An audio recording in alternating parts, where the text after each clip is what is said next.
Ya, memang kalau dengan adanya perlindungan insurans ni, dia akan membantu peniaga-peniaga dan juga isi rumah untuk membina balik perniagaan mereka dan juga untuk membeli balik barang-barang rumah yang telah rosak akibat banjir seperti peti ais, TV dan sebagainya lah.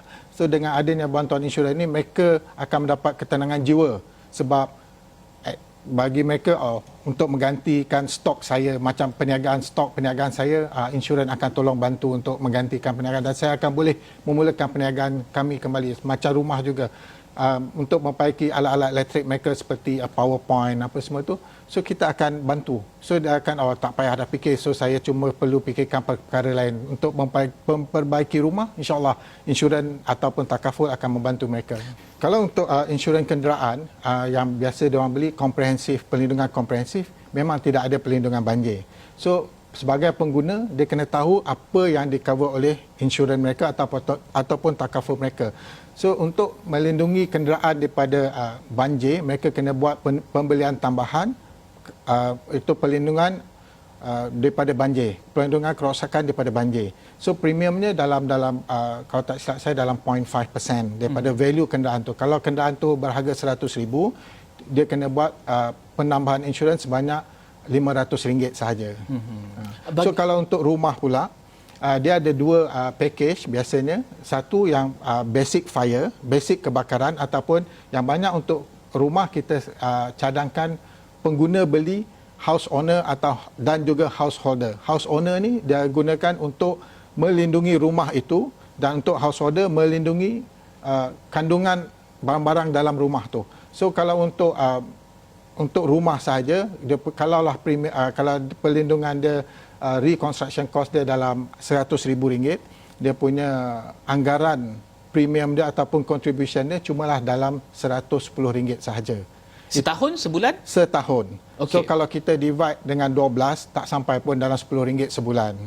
Kalau untuk isi kandungan rumah pula, katalah kandungan rumah kita ada value dia, harga dia dalam RM50,000 untuk kita beli balik TV, peti ais kita, microwave dan sebagainya. Dia punya premium cumalah dalam RM200 untuk setahun. So kalau kita divide pun tak sampai pun RM20. So kalau 100 campur RM50,000 tadi, kalau kita campurkan lebih kurang dalam RM30 saja sebulan. Industri telah membuat banyak improvement untuk memudahkan pembayaran. Sebagai contohnya, kalau tuntutan tu berjumlah RM10,000 ke bawah, biasanya kita akan menghantar adjuster. Adjuster ni akan buat assessment berapa dia punya kerugian dia. Katalah kerugian dia bawah daripada RM10,000, kita telah bagi kebenaran kepada adjuster untuk membuat terus tawaran kepada pemilik polisi ataupun certificate holder. So dia akan boleh sign dia punya discharge voucher dan biasanya selepas dokumen design tu, kita akan buat bayaran dalam masa 7 hari bekerja.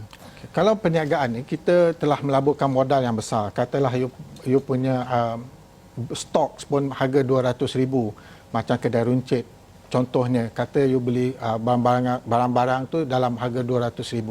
So kata you insured you punya stok ni against flood, against banjir dan sebagainya. So katalah ada banjir yang merosakkan semua you punya stok ni, dan insya-Allah syarikat takaful atau insurans akan membayar balik. So bagi peniaga, dia akan mudah untuk membangunkan balik perniagaan mereka. Bayangkan kalau tiada perlindungan insurans atau takaful, nak cari balik RM200,000 untuk membeli stok-stok yang baru untuk mereka berniaga, mana mereka nak cari duit? Banjir ni dia kita kena tengok tarifan banjir daripada segi insurans. Dia bukannya saja daripada banjir, daripada air sungai naik atau sebagainya. Kita kadang-kadang kalau paip besar di depan rumah Tuan Rizal pun, kalau pecah dan air itu masuk ke dalam rumah kita, itu pun dikonsider banjir. So boleh juga dibuat tuntutan insurans.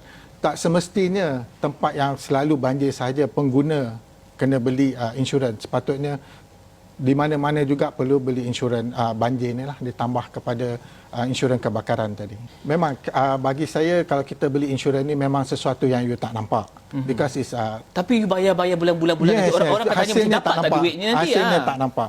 Tetapi bila ada kemalangan atau musibah, baru mereka sedar betapa pentingnya insurans. Inilah salah satu cabaran dalam industri insurans, yang mana kalau orang beli baju, dia nampak beli baju. Kalau dia beli insurans, dia cuma dapat kontrak insurans saja yang kita print atas A4 paper. So kita kena yakinkan mereka inilah tugas-tugas ejen, broker dan juga industri untuk memberi kesedaran kepada pengguna-pengguna di Malaysia, buatlah perancangan kewangan yang sebaiknya.